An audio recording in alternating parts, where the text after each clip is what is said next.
Hi everybody and welcome. In this video I'm going to show you how to stop Android phones from connecting to unencrypted mobile networks.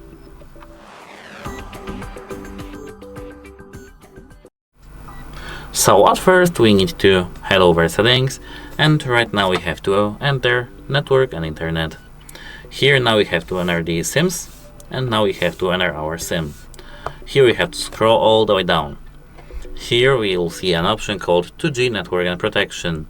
Avoid 2G networks which are secure. This may limit connectivity in some places.